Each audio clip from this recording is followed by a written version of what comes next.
By popular demand, hot takes are back. Let's take a look at the best of the best. A permanent unranked mode without snapping would be the single best thing they could add to the game for casual players. Bonus, it makes ranked more competitive by making it opt-in. This is, I feel like, a thing that many people have been asking for an extended period of time, although I'm not necessarily sure that it would, by definition, be a good addition to the game just because it's something people say they want.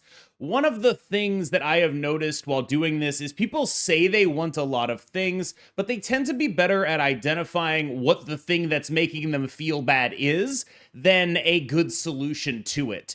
And I think a lot of gamer solutions tend to be sort of reverse engineered from what is the easiest solve to the thing that is making me feel bad. And in this case, I think the thing that is making people feel bad that this solution is solving is they want to be able to play Marvel Snap without like ranked anxiety or feeling like there's anything at stake. And I think that that is a reasonable thing to want, but that anxiety and that tension is what makes the game actually matter. If you remove all of the tension from the game, if you take all of that out, I feel like the game is a less engaging experience and a less compelling one on the whole. Like, it affects the entire presentation of the game. I won't really talk about splitting the player base. They already do some of that naturally with just MMR matchmaking, so I'm not necessarily sure that it would have the massive effect that some might think. But I will say, I do think that one thing that this solution does get wrong, in my opinion, where the rest of it feels debatable, is the removal of snapping. I think a lot of the balance of Marvel Snap is predicated on the ability to snap. I think a lot of the decks that are viable because of the snap mechanic, and I think that it on the whole promotes diversity in a metagame rather than the alternative, and that it would be a huge mistake to remove the snap mechanic from the game when so much of what is good about Marvel Snap derives from the fact that snaps are a part of the game. And I think combo decks being playable despite relatively lower win rates is a great example of this. I think that the prevalence of the Grand Arena tech slop stuff was really notable in large part because when you get rid of that stuff, it's just who can do the biggest numbers, and games are actually over on turn 4. And I felt like a lot of Grand Arena, I was spending it thinking, why can't I snap these situations? It saves us both the time. And I really do feel like taking snaps out of any Marvel Snap game mode is kind of a mistake at this point. Juggernaut and Arrow should swap their energy costs and power values. Juggernaut 5-9, Arrow 3-3. This would be healthier for the game. There were about 4 different submissions regarding Juggernaut. 3-3 on reveal, move all the cards that your opponent played here on this turn to other locations if they can move. This guy has been sort of the bane of high elo for a long time. The higher up you are, the more likely you are to be annoyed at this guy existing. I think largely much of his problem is that because he is so cheap, he can serve as a sort of quick and dirty lock the lane up, where you just like, oh, I'm ahead on this lane. I'm going to assume they can't contest that one, and I'm going to Juggernaut another lane and make sure that I win it. But also, since Juggernaut only costs 3, I'm also going to play some other powerful stuff, like a 3-8 Gladiator, or something that got discounted with a Zabu, or something that got buffed with a Mr. Fantastic. And so you end up with a card that is, on the whole, likely to be a card that is better the better you are at the game, because there is counterplay to the guy, right? Like fill the lane up, stuff like that. But in certain metagames, he is just a 3-energy Goliath a lot of the time. And that's obviously like a sort of naturally problematic thing. Moving him to 5 would maybe not kill him, but it would remove a large portion of what his competitive advantage is, which is being a cheap pseudo lane winner that is able to be played alongside other pseudo lane winners. Going to 5 would sort of prevent that. Like, what are you going to do? Play Juggernaut with a Hydra Bob, a 5-9 to win a lane? I feel like if you're investing 5, that's actually worthwhile. You need to win the lane you invest 5 in, whereas investing 3 to win a lane, that's just a very good trade. I think that this would actually do the job. Me personally, that would be my preferred Juggernaut nerf, although I could see like 4-5. I can also understand that like this is not a card that really sort of trickles down to the general population in that way. This is a card that's like pretty much exclusively complained about in the context of like very sweaty tryhards like myself. So I would understand not nerfing it in that context, but I would want to nerf this guy out of existence personally. SD swings too low on card releases. We have 3 updates a month to brings cards into check. It is better to tune down than up. So this has actually been a debate since like before even hot takes was a thing. So like pre-hot takes hiatus, pre-hot takes even existing, people were arguing over whether or not it'd be better for them to swing higher and risk going overboard for these cards, or to swing lower and risk these cards being disappointing. I think that, interestingly, that was much more of a debate for me in the old collection system, where you were very much FOMO'd into getting these cards. It was very clearly better to me for them to swing higher on cards when they released and were only available for a week, because when they were only available for a week, you need to know in that week if this card is worth getting. And if it's not worth getting and you don't end up getting it, you're basically never going to have another shot at acquiring that card. And so for this reason, I think it was usually better for them to release stronger and allow things to percolate. In this current system, I think they have a lot more latitude to release things weaker and make them better. And they've been taking advantage of that in balance patches as far as I can tell. We see plenty of cards like Infinity Ultron and other cards that are released in a certain state that have sort of been ongoing projects that they're like, all right, well, let's tweak this, let's move this around, let's take advantage of the fact that you can still purchase it and it is still available in those Series 5 packs, and that tokens allow this increased agency. I think that gives them more latitude to go either direction, personally, than they previously had, where I think previously they were very incentivized to go high. I do think that there is almost nothing to be learned from player sentiment on this, though. Like, ultimately, I think they probably just have to look at numbers, because as far as I can tell, and this isn't like a Marvel Snap players will complain about everything, but the people that are motivated to get on the internet and talk about something are going to be doing so largely when it like negatively impacts them, right?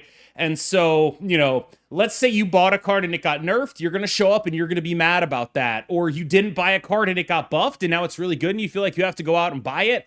You're going to show up and you're going to be mad about that. I think that there's no way to solve for the fact that any balance change is going to be a negative for some amount of people. There is no such thing as a universally beloved balance change. And you just have to look at like, all right, what is the actual right thing to do? We're going to try to make these cards stronger. And I think they've done a pretty good job of that with like, I talked about Infinity Ultron, but like the ancient one, they just very quickly were like, oh yeah, we can make that a little bit better. All right, fair enough. We're going to do that. And now we're in a situation where a card is very strong that just came out. That's Invisible Woman First Steps. And it's using another card that wasn't very strong to make it stronger, Prodigy, which was like a fine card, but nothing like the required card that it is right now. Frigga has been a previous example of this. It was released, it was pretty mid, it got an extra point of power, suddenly it started showing up in move bounce. Now it's a pretty key part of these decks as well. And I think that largely you will end up with this being a sort of net medium on sentiment. Like, I don't think that you can look at sentiment as an indicator for what they should do here. I think they should just, whether they miss high or miss low, make sure that they commit to like making sure the cards that are released are actually good. And that's really all they need to do. I do think there's a little bit of hypocrisy going on in like the sentiment that is sort of irreconcilable to me, where I see people complaining about them releasing cards that are duds. Like I logged onto Twitter today and I saw people talking about how, oh, they just released 5 cards and they all suck. Why would they even bother to do that? And that happened a lot with talking about like Dormammu and Clea. Clea is actually kind of good, but right now with Marvel Boy, just for the record, Dormammu is also a little better than people think. But I think largely it's a no-win situation. If they release a card that is a little bit too strong, they get accused of being like greedy and paywalls. If they release a card that is a little bit too weak, it's not worth the purchase. So ultimately, they should ignore player sentiment on this and just try to make sure that all of their new cards they release are like at least playable. And I think they're doing okay at that. Betting credits on Golden Gauntlet matches should not only be allowed, but actively encouraged. I think this would be an awesome idea. I think it would be a really cool thing to like drive engagement in the Golden Gauntlet. But like, we're way off of that because right now, for the first time ever, Golden Gauntlet got an in-game like little thing in the screen, and the Golden Gauntlet server for Qualifier 1 went from like 1,500 people to like almost 15,000 people in 24 hours. So I think it's pretty clear that there is interest for stuff like this that doesn't need to be stoked by this. I also think it's pretty clear that they're pretty far behind being able to do any kind of integration like that. It seems a wee bit far off, given we just got to the point of having a little news tab thing about the Golden Gauntlet and how to sign up for it. I also do not know how this would interact with the various online gambling laws of various different countries. I am not a lawyer, and I will not speculate on this beyond saying I suspect this might actually be a little bit more legally complex than it would otherwise seem. It's fine to nerf Luke Cage a bit so affliction-related cards can be designed. Luke Cage actually came up recently in a conversation I was having about Stardust, where I am of the opinion that Stardust is like a fine card to exist as long as it's pretty minimalist on power, because the space it occupies it's large, but it's also a significant tax to get into the deck. And I think Luke Cage, my issue with him, and it wouldn't be a good hot takes episode without me talking about Luke Cage, has always been his relative universality. Like, I think if Luke Cage just said, your opponent's attempts to afflict you with stuff don't work. Like, if it countered opposing hazmats, if it countered the negative zone, if it countered that, right? But it didn't work on, say, I don't know, Valkyrie, who for some reason doesn't count as afflict, but Luke Cage does stop. Or if it didn't work on, say, that location that sets everything to 2, right? Luke Cage works on that. Or if it didn't work on, say, Anti-Venom, right? Luke Cage works on that. I think that it's largely down to the ill-defined nature of what afflicting actually is that bothers me, and those edge cases make me feel like it's hard for Luke Cage to exist without eating the lunch of any other card you want to make in his space. And I think that that is a bad thing to do, but they have, again, successfully, by just like making him a really bad body, prevented him from being a large metagame player, which is a fine thing to do with an effect that is that one-sided, and not even one-sided, that all-encompassing. I think that if I got my dream chance at making Luke Cage, what I do is I do like really specific definitions of affliction. So like, it would stop your opponent's hazmat, it would stop your negative zones and things like that. But I don't want it interacting with my anti-venom. I think that's pretty stupid. And like, I think if you clear up some of those edge cases, Luke Cage ends up being a card that is much more okay to exist. Like, maybe you should let it affect your own, like Luke Cage hazmat making hazmat one-sided. But I'm not actually convinced that's a huge part of, like, that archetype anymore, in the sense that, like, Ajax is already kind of halfway doing it, and I just don't know if that's a necessary utility for Luke Cage. It could be, you could convince me of it, but largely my issue with Luke Cage is the pie chart of interacting with power is basically entirely taken up by him, with, like, very few exceptions, and we've seen them be willing to just like make these functional changes to the game engine. Like Shadow King and Luke Cage used to interact, and now Shadow King supersedes Luke Cage, and they're willing to make these changes to functionality in order to like reduce the space that Luke Cage occupies as a card.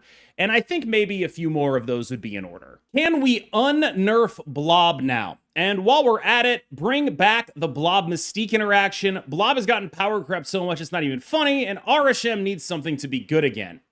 This is sort of two hot takes in one. Hot take number one, Blob can absolutely be buffed. I think bringing him back to the 15 threshold is super free. Hot take number two is RSM needs something to be good again. I don't think you want to make RSM good again. I think we had our fun there. Like, I think that people largely detest the experience of playing against that card. And I think that I would not be intentionally looking to make it stronger. Now, is it good that RSM is at least playable? Yeah, probably. I think that like it's the kind of card that we would want to be playable. We don't want any card to not be playable. but I don't think you would want to explicitly buff Arishem by making balance changes to make him stronger. I would be against that. Symbiote Spider-Man shouldn't have been created. It was the beginning of recycling characters, which makes people disengage with the game more than the devs are aware. We all love unknown characters with cool and unique abilities. I did ask for hot takes, but I don't want Spider-Man to be in my game. Does feel like a bit of a crazy one. I think one of the things I've learned as I've gotten more into comics is the idea that there is like some sort of like hard and fast canon that must be adhered to is pretty absurd, and actually doing like new iterations of characters happens a shocking amount of the time. Like it is perhaps more shocking that they decided not to do this in the first place than it is that they're doing it now. Like I personally believe, not that we're like out of Marvel characters, there's 10 million of them, but I think one of the things that was really strongly expressed early in the game's life cycle was like, if I like Cyclops and I'm a fan of Cyclops, I cannot play the dude in Marvel Snap because there just isn't a good Cyclops, right? If I'm a big fan of The Thing, I can't play him. And those dudes have fans, man. There are Cyclops shooters out there. And I think that it is really important for a game like this to deliver on the fantasy of you get to play with your favorite heroes. And I realize, like, okay, metagames and all, sure, right? Like, not every card is going to be metagame viable. But I think you can reasonably look at The Thing first steps and say that is much closer to executing on the concept of a good playable version of The Thing than The Thing is. And so I think that this is a good thing for the game overall, because I don't think that you want a world where the best cards in Marvel Snap are all these glup shitto people who never appeared in anything ever. Do you guys know who the Infinite is? He's a guy from another dimension where everything is bigger who was trying to get into this world. And as far as I'm aware, his most recent appearance was in, I want to say, an Ultimates comic book where the solution was that they shrunk him a little bit, and that's it. He just doesn't show up. He's not a major part of Marvel lore. He's just a guy, and he shows up in one comic book since 2010 for one issue, and he's the biggest card in the game, which is an iconic spot to exist in, right? And it just seems like that kind of stuff is lost on 99% of people that play this game, whereas having that card be, I don't know, the Hulk with a card guy everybody knows might make more sense. I'm tired of pretending that 5/6 Infinity Ultron was a buff, 5/8 IU was so much stronger and more impactful of a card. I think that while this is true, there are some fascinating things going on here. The first is the idea that 5/8 is so much stronger. Why is 5/8 so much stronger? Literally just the number on the card. Like, it's literally it. It was 5/8, and then one of the Power Stone doubles it up to 16, and that makes it a much better card. Literally 100% it. That is it. That is the only thing that matters about this card. And it really goes to show, just like, even on cards with the coolest text boxes in the game, and Infinity Ultron has an insanely cool text box, I think people really underestimate how much 1 or 2 points matters. Like, I think that it is a colossal buff to get 2 points, a colossal nerf to lose 2 points. And everyone complains about like these +1, -1 OTAs. All like, what do you want them to do, dude? Like, 2 points matter so much in this game. The difference between meta playable and largely garbage can genuinely be 2 points. Like, this is a really big deal. And I feel like people just totally miss that when they complain about the +1, -1s. Like, I get it, but like, it's a lot more of a knob than I think people think it is. Like, people look at it like, oh, +1 power never matters. And it's like, it's really close to mattering a lot, I think. Normally, we wouldn't allow double up takes, but Roram is the winner of Golden Gauntlet 2. And, you know, you want to win a tournament, you might be able to get 2 takes on here. That is my KMBest promise. I'm not gonna lie, Super Premium Pass is like a really good deal for a card, and I'm tired of pretending like it's Satan on Earth. So, like, I am much less offended by the Super Premium Pass than I was by Kid Omega. That's just, like, straight out where I'm at, because I think I have a lot more tolerance for you pay me this, and I will give you this than I do for the like variable obfuscated currency play and spend thing that was Kid Omega. I have a lot less tolerance for that than I do for this costs $10. If you think that is overpriced, that is your prerogative. You're allowed to think that's overpriced. If you think that it would be better if it cost 1,500 gold, which would represent a price raise, but gold can be construed as an F2P currency, as we know from various team answers, sure, I think that's viable. But I think I see people calling the second season pass predatory, and it's like, I just don't think it is. I don't buy it as a concept that is predatory. I think a lot of what makes things like Kid Omega predatory are the ways it was presented, the fact that like people didn't know, like you wouldn't know that you wouldn't be able to get Kid Omega from the event until the last day of the event when you realize you don't have enough stuff, or if you're very online, you notice it early. You wouldn't know a lot of that stuff, and I think a lot of what they messed up about Kid Omega, like, wasn't necessarily just presentation stuff. It was like presentation stuff in the service of making more money.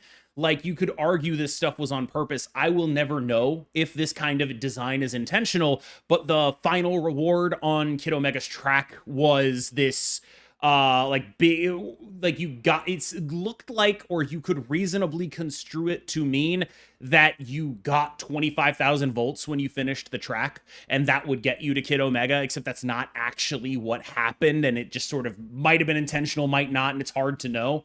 And I think a lot of stuff like that colors the perception of Kid Omega to me versus this. I also think that if they hadn't done Kid Omega, then I think that reception to the premium season pass would be more or less not necessarily the same in terms of tenor. Like, I think the same things would be being said, but there would be less of those things. And I think that is because there's an increasing perception among the player base that it feels like the game is asking more from them. Like, I think perhaps the coldest take on Earth is they're releasing more cards so they can sell us more cards. It's like, yeah, of course they are, right? Like, yeah, that's why they make cards. I think that it is notable to me that all of these things sort of stacked on top of each other at the same time. And I think that it did hurt their player base. I can tell you for sure that it hurt my viewership. If you go and look at my trend lines, and I've done this, you can pinpoint exactly when Kid Omega came out. You can do it to the day. It is remarkable because the day it comes out, video, views are up, down. And then it's just a clear delineation from there. Like, I can tell you that it hurt them because it hurt me, and I assume that I am in some way reflective of them. Although I think it's likely that I am like a sort of very sort of fringe thing, because I think I am more susceptible to this stuff than the larger Marvel Snap player base is, I suspect, because a lot of the people that follow me are like sort of spiky in their approach to the metagame and tryharding and things like that. And when those players fall off, they typically don't really want to come back, and that can mean that like I am sort of a leading indicator of it rather than a exact representation. This is a long way of saying I wouldn't be surprised if I was more down than the game, but you can notice a direct like inflection point the day Kid Omega released. If you look at my numbers, you absolutely can. And that's obviously not a good thing to do. And I think that that kind of thing is what is coloring the conversation around the season pass or the super premium season pass. I don't think that the rhetoric would be at this level of intensity and consensus if it hadn't come directly on the heels of Kid Omega. And I think that is as close to verifiable fact as I can get. Second Dinner should get back to releasing broken cards. Having something OP warp the meta for a few weeks is better than a balance update at keeping things fresh. I really wonder if this is true. I mean, like, obviously you can't trust player sentiments on this. We talked about it already, but like, I mean, buddy, might I introduce you to Invisible Woman First Steps? She's standing right next to me. De'Aaron Fox deserves the max contract. He pushed his way to the Spurs, and the Spurs honored it. Reputation matters. I don't think the conversation about Fox deserving the max contract is particularly one I want to get involved with, but what I will say is, if you are analyzing contracts, calling it a good or bad contract does not imply he does or does not deserve it. Deserve is not a real thing. He got that contract. All you can do is say, I think this is an overpay, or I think this is a fair deal. But I think that that does not imply anything about whether or not he deserves it or anything, because then you get into like a whole other thing where it's like, why do athletes get paid so much and teachers get paid so nothing? Do they deserve any of this? No. So why are we talking about deserve in the first place? It's not a real concept. Nobody gets what they deserve. That's not how the world works. I wish it was, but it isn't. And so the idea that Fox doesn't deserve the contract, it's like, well, he got it and it probably makes sense for them to do it. To me, it represents a commitment to the immediate future around Wembanyama. And I think it also says that, like, they're willing to say, like, we think Vic is so good right now that we are willing to invest into him right now. But also we think he's going to be so good later that we don't even care if this is a bad contract, because we're just going to lock Vic down forever and it's going to be fine. All right, y'all. Thank you so much for watching. As always, I've been KMBest. You have been phenomenal. Let me know if there were any mic issues in this episode. I have not gotten used to the range on this mic, and so if you notice, I have to like turn it with me every time, and I worry sometimes maybe I move around too much and the sound ends up going out. I did some testing. It seemed fine. But please let me know if you spotted any and what settings to change to figure that out, because I don't know what those settings are. Thank you so much for watching. It's been a pleasure, and I'll see you in the next one.